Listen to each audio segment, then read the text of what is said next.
talk about a little common sense. Historical materialism. Historical materialism is a society that's ordered by the lengths, by the heights, by the depths of its own technology. History is a result of material conditions rather than ideals. That's historical materialism.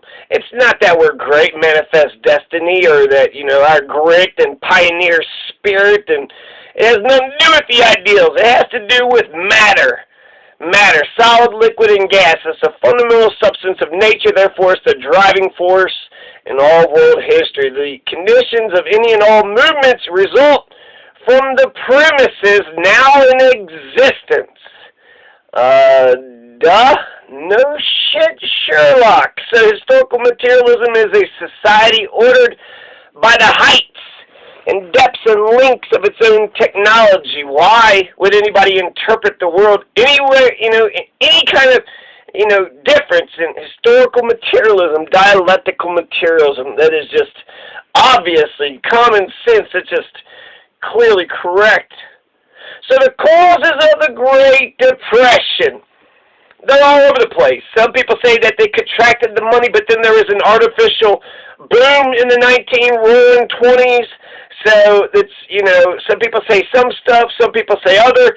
So who do you believe? Who do you trust? Anybody that already has a preconceived conclusion, you should not, believe at all.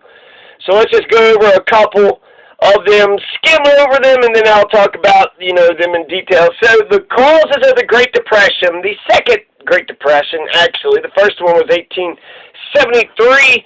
That's what the American people called the Great Depression up until, the second Great Depression, but we're talking about 1929.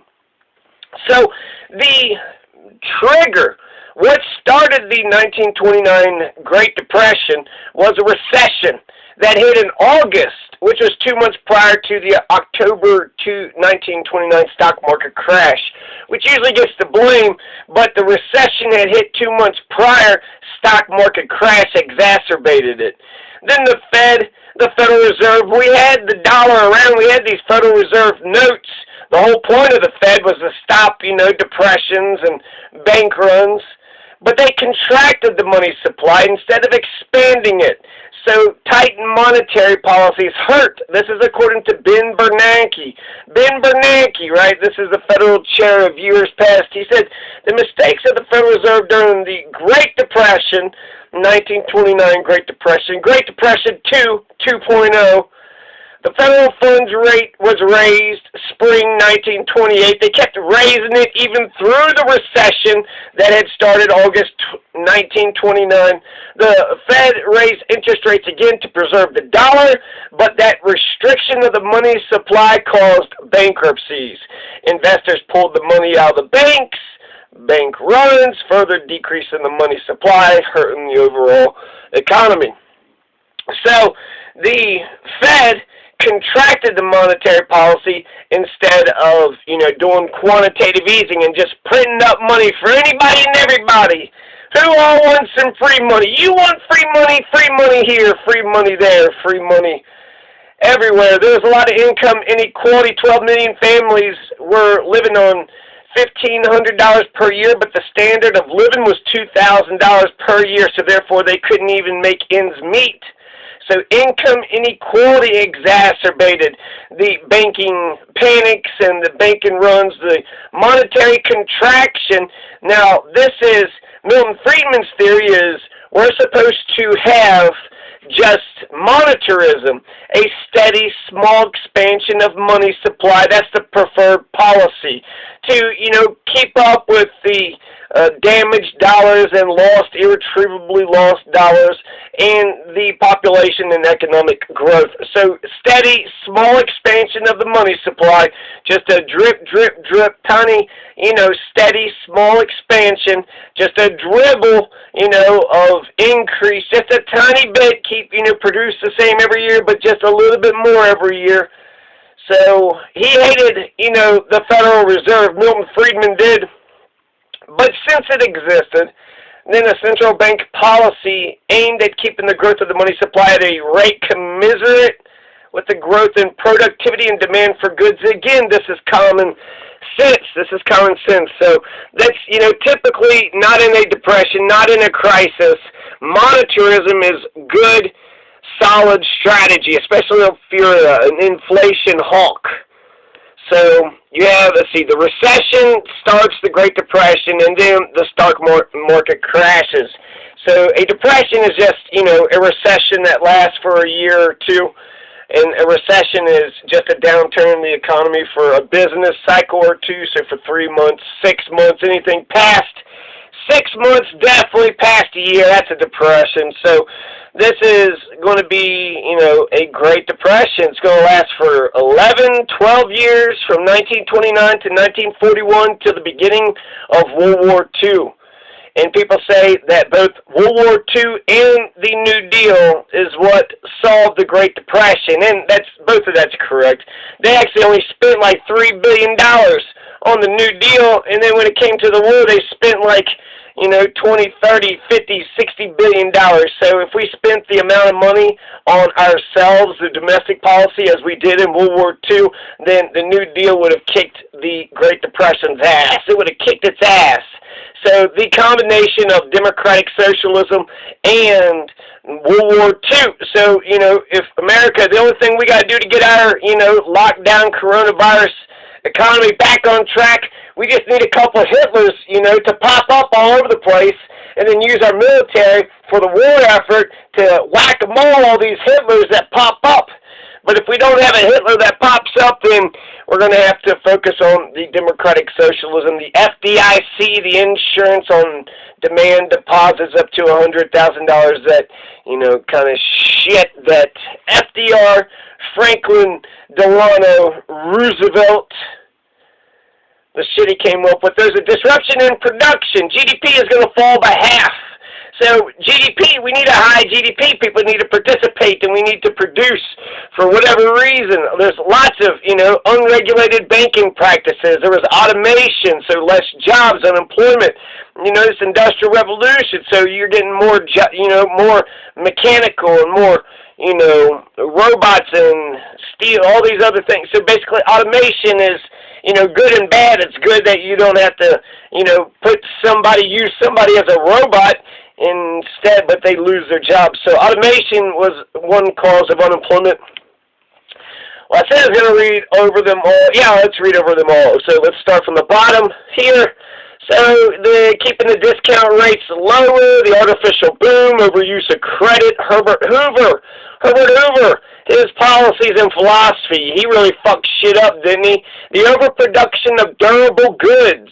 So I've heard both of those. So not only are we not producing enough GDP, maybe we're just not producing the right stuff, because overproduction we're producing washing machines and refrigerators and automobiles, Model Ts, furniture, toasters. Everybody, once you buy a toaster, how long does a toaster last? Forever, right? So once you buy one toaster, you don't need to make a shit ton of toasters that nobody needs unless you can find a market for it. So overproduction, durable goods in industry, agricultural, this decreased the demand, and that, is bad for everybody. Less work for producers, factories, and workers. The New Deal is $3 billion. World War II in 1942 is $23 billion. We spent $64 billion in 1943. So if we would have, overall the New Deal, 11 years, $3 billion. In 1943, here's $64 billion for the war. If we would have looked at the Great Depression like we were fighting a war, against a bad economic system, then the New Deal would have been stronger, and it would have fought back a lot harder, and it would have taken care of it by itself. You didn't really give the New Deal much of a chance to begin with. Decreased international lending and high U.S. tariffs. The 1930 Smoot-Hawley, or the Smoot-Hawley tariff, made it worse. Then Europe responded with tariffs on their own. Everybody's putting up all these taxes on trade. For good economics, you need to just reduce all the barriers there are to trade. The gold standard, everybody's still on the gold standard. Back in the 1929s and 30s, U.S. exported more than it imported, so we're producing just way too much shit, just exporting the shit out of stuff. And because we had all these exports, we were getting all the money and gold of the, entire world. So Milton Friedman says that's good for the economy to increase exports. So with the Great Depression, we learned that because we had so many exports, we actually got a shit ton of foreign gold, which is good for America, but this is a worldwide depression, so it's going to, hurt. Some others say just a tiny amount of gold came to America. We didn't get a ton of gold, just a little bit, but everybody agrees we got more gold. Decreased international lending, high tariffs, the stock market crash. Okay, so the 1929 stock market crash, this was over-investments in marginal loans, so just risky loans, right? Marginal, just the hedge funds, just too many hedge fund managers, and people began trading U.S. dollars for gold because of, the crash. So shit, we don't want the dollar anymore. Give us our gold. We're on the gold standard. That caused a run on the dollar. So now the U.S. dollar is going down. So the stock market crash exacerbated the 2-month recession that had already been going on, and now the U.S. dollar is coming crashing down. Monopolistic pricing. The people that produce, the few producers, they had, dictated what the prices were going to be. Germany had a depression. We gave them a loan, the Dawes Act, to help rebuild after World War I. But they were too poor and they couldn't pay. They couldn't pay their debts. That hurts our economy. Unregulated banking practices, disruption of production, GDP. Okay, so that's, those are your 12, 17 reasons or whatever why the Great Depression had happened. You had a recession, a short, small downturn in the economy, which turned into a stock market crash, which caused a recession to last for 12 years. So, being a great depression, the entire 1930s gone. Goodbye, roaring 20s. Some people said it was an artificial, inflated, bubble. So let's get down to the nitty gritty. Herbert Hoover, in the Hoovervilles, all these people on the bread lines, 25% unemployment, right? We're headed right there. So we're headed for the 25%, which was the peak of the Great Depression. So we're almost halfway there in 1 or 2 months' time. So we are fastly going to 25% unemployment. Herbert Hoover, what was his policies and philosophies? I'm not exactly for sure, depending on where you read. Basically, I read all the stuff and consider all the things, either the official, the most believable alternative official, and then just, Occam's razor. The simplest explanation is probably true. So Herbert Hoover, I don't know if he's a laissez-faire, or, free marketist, or just outright Marxist communist. As a trade secretary, he wanted to fight unemployment by cutting work time and raising wage rates. So at the time, keeping wages high was just the, cause celebrate. That was a big thing. That's important because we don't, the president says we have to make sure wages remain high. So he believed in a living wage. You shouldn't be paid if you couldn't, pay your way through society. He also was in favor of spending on public works. So is he laissez-faire? It doesn't really seem like it. This idea of cutting work time and then raising wage rates seems kind of, but he's saying, hey, let's save money, cut their time, raise the wage. That means you're getting half the production out of the workers. That was just an idea to give you a sense of what Herbert Hoover was thinking. Overuse of credit, overuse of installment loans, okay? So I'll pay it off in 20 years. Let's do a 20-year installment loan. This increased the money supply. Hey, here's credit, here's money, here's this, here's that. Everybody has all this free money. Some asshole put $100, but then they all, turn that money into a money multiplier, multiply by 3 or 10 times, pass that money out to 3 of their buddies, and then they just went, hog wild and speculating and gambling, casinos, rolling the dice, and come on, Papa needs a new bag. So the money supply was $45 billion, and then because of the overuse of credit, the money supply is actually going to increase from $45 billion to $73 billion prior to the recession. And so there was an increased money supply. So some people make the argument there was an artificial boom. It wasn't the roaring 1920s. We just created the Federal Reserve in 1913, and their fractured reserve banking money multiplier, where they just, fatten up, just increase. You put $100 in, that's their money now. They, lend $300 or $1,000. They took your $100, multiplied it by 10 somehow, and then pass that money out in loans. So it's just a number on a computer screen. But that's going to increase 18.5% of the money supply. So bank reserves also increased during this time. So you have not only, a contraction. So you had this big boom, big credit, everybody thought they had all the money in the world. Now they're contracting the money supply, so having that artificial boom and then contracting. Bank reserves increased $1.6 billion to $2.4 billion. So even though everybody's poor as shit, the banks, they're increasing their wealth by more than $1 billion.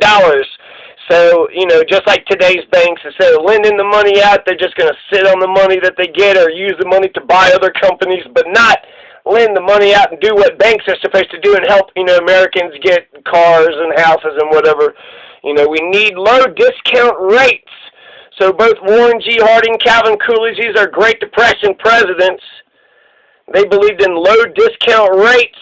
I'm not exact. So keeping the discount rates lower than the federal market rates allowed for more credit to be given out. So again, more with the free credit, credit here, credit there. So they weren't doing just the printing up of the money.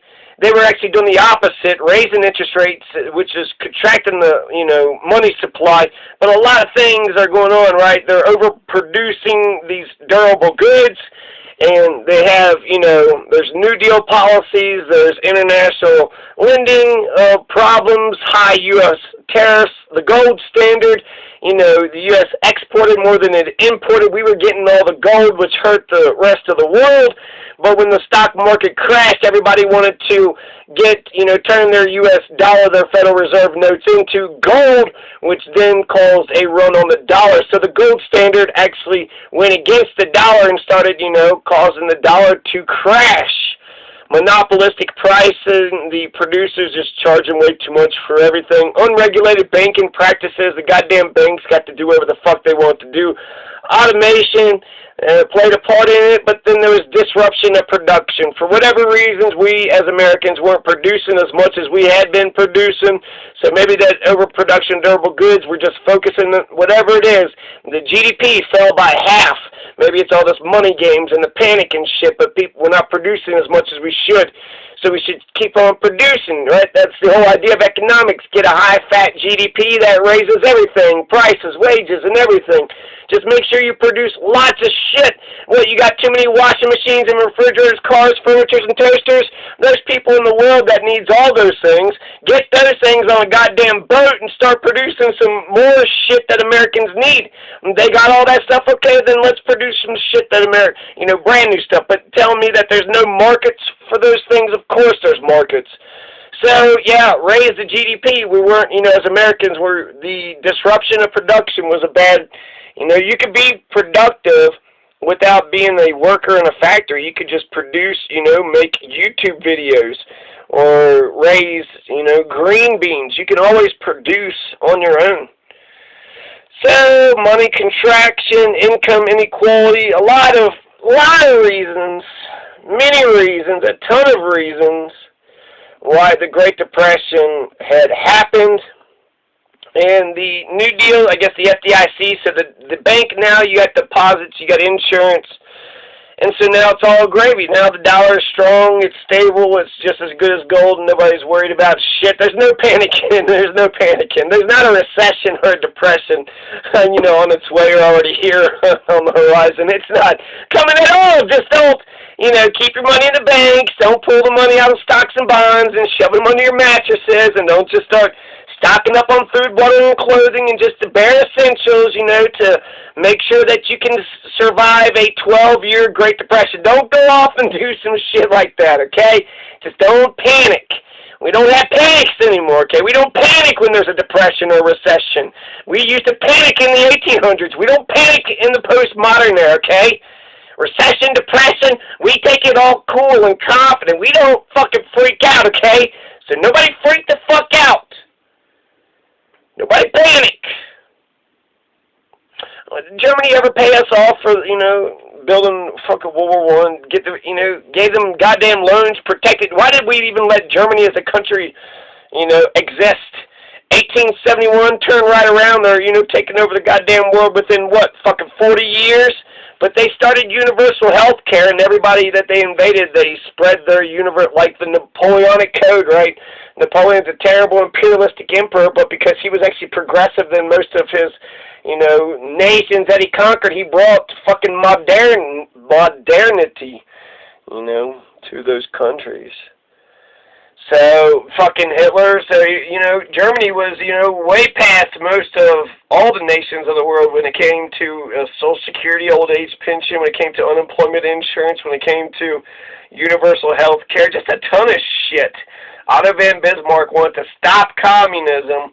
Germany was formed in 1871 with the Prussian state taking over all the other German nation states.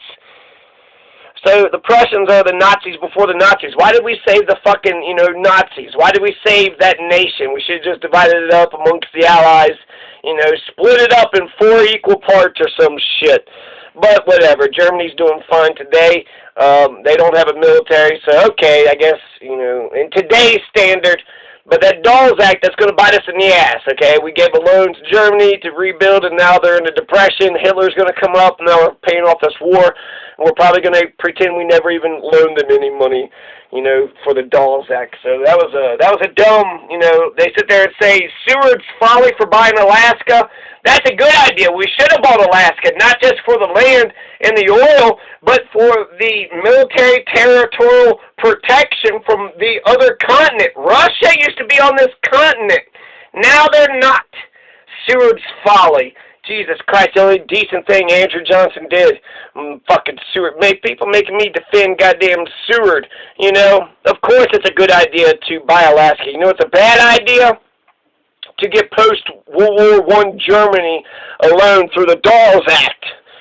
So we're going to lose money off of that. We already got $23 trillion, in debt. Who knows if we can get our money back that we gave to Germany through the Dawes Act. I don't know. But the Smoot, the Hawley tariff, we have a ton of tariffs too, so we could learn, a lot of the basic idea of money and economics hasn't changed much. It seems like, to me, you have a lot of monetary policy, these heavy-handed, sophisticated shit that's supposed to bring. It's got risk, but most people don't understand, the totality of the thing that they're investing in. Then, oops, there's all your money. It's all gone. Or, oops, you happen to make a profit, right? So, yeah, all those financial sort of monetary fucking, credit defaults, swaps, and derivatives, all that shit, it's just, I think we should just throw it all out, because the average American doesn't understand it. It's all a bunch of fucking garbage, and it's all just, rolling the dice in a casino. And if there's some, U.S. Treasuries, people say U.S. Treasury, bonds are money. It's the same thing. A U.S. Treasury, you invest in a Treasury, it's like having money. Well, just keep your money. Why invest in something like money when you have money, right? Keep your Federal Reserve notes. Keep your fiat greenback jacks. And, yeah, so I think all that fucking bullshit in the monetary financial industry, that's was fucking up, America in the 1920s. It's fucking America up today. And these people that keep on fucking everybody over and fucking it all up, who's getting all the properties and the assets? My God. Talk about a concentration of privatized power and wealth.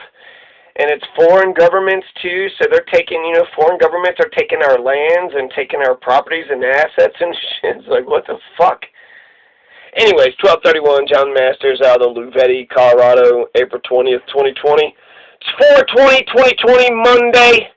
And, a inspirational quote for today. Anne Frank said, never forget that you can begin, isn't it wonderful that you can start to change the world at any moment? At any moment that you decide, you can start to change the world. Isn't that wonderful? So, yeah. All right, John Masters.